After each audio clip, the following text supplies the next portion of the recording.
Hello students, शिक्षा academy to the point में आपका स्वागत है। आज मैं आपके लिए क्लास 12th माइक्रो इकोनॉमिक्स से संबंधित मोस्ट इंपॉर्टेंट क्वेश्चन लेकर आया हूं। इस चैप्टर का नाम पूर्ति एवं पूर्ति का नियम है। यह प्रश्न सभी बोर्ड परीक्षा में पूछे जाएंगे, इसलिए इस वीडियो को अंत तक देखें और सभी प्रश्नों के उत्तर याद कर ले। यदि आप इस चैनल पर नए हैं तो सब्सक्राइब जरूर करें ताकि इस तरह की महत्वपूर्ण प्रश्नों की जानकारी आपको समय समय पर मिलती रहे। तो चलिए बढ़ते हैं पहले प्रश्न की ओर।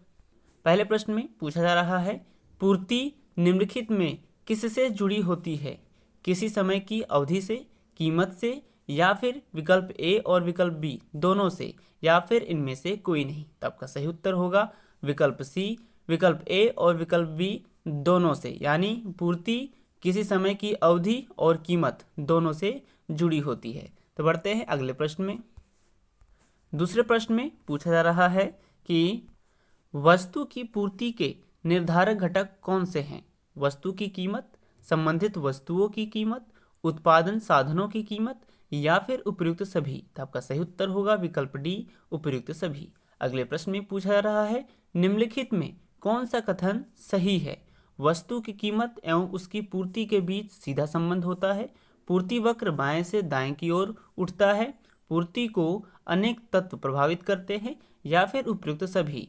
तो निम्नलिखित में से कौन सा कथन सही है? तो आपका सही उत्तर होगा विकल्प डी, उपयुक्त सभी। तो बढ़ते हैं अगले प्रश्न की ओर।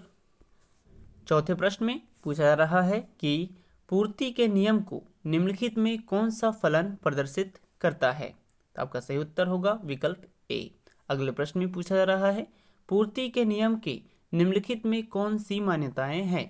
बाजार में क्रेताओं और विक्रेताओं के आय स्तर में कोई परिवर्तन नहीं होना चाहिए। उत्पत्ति के साधनों की कीमतें स्थिर रहती हैं। तकनीकी ज्ञान का स्तर स्थिर रहता है, या फिर उपयुक्त सभी। तो आपका सही उत्तर होगा विकल्प डी, उपयुक्त सभी। तो बढ़ते हैं अगले प्रश्न की ओर। अगले प्रश्न में पूछा जा रहा है कि अन्य बातें समान रहे तो वस्तु की कीमत तथा पूर्ति की मात्रा में धनात्मक संबंध क्या व्यक्त करता है? मांग का नियम, पूर्ति की लोच, पूर्ति का नियम, या फिर पूर्ति फलन। तो आपका सही उत्तर होगा विकल्प सी, पूर्ति का नियम। अगले प्रश्न में पूछा जा रहा है, पूर्ति में कमी के निम्नलिखित में कौन से कारण हैं? उत्पादन लागत में वृद्धि, स्थानापन्न वस्तुओं की कीमतों में वृद्धि, उद्योग में फर्मों की संख्या में कमी, या फिर उपयुक्त सभी। तो आपका सही उत्तर होगा विकल्प डी, उपयुक्त सभी। तो बढ़ते हैं अगले प्रश्न की ओर।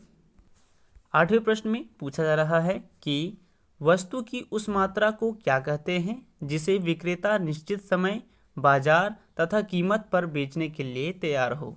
पूर्ति, मांग, पूर्ति की लोच, या फिर मांग की लोच। तो आपका सही उत्तर होगा विकल्प ए, पूर्ति। अगले प्रश्न में पूछा जा रहा है, पूर्ति अपने लिए मांग स्वयं ही उत्पन्न कर लेती है। पूर्ति अपने लिए मांग स्वयं ही उत्पन्न कर लेती है, यह किसका कथन है? तो आपका सही उत्तर होगा विकल्प ए, प्रोफेसर जे.बी. से।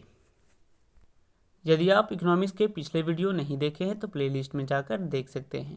यदि यह वीडियो अच्छा लगा हो तो लाइक, शेयर एंड सब्सक्राइब जरूर करें और अपने विचार कमेंट करें। तो फिर मिलते हैं अगली वीडियो में नए प्रश्नों के साथ। धन्यवाद।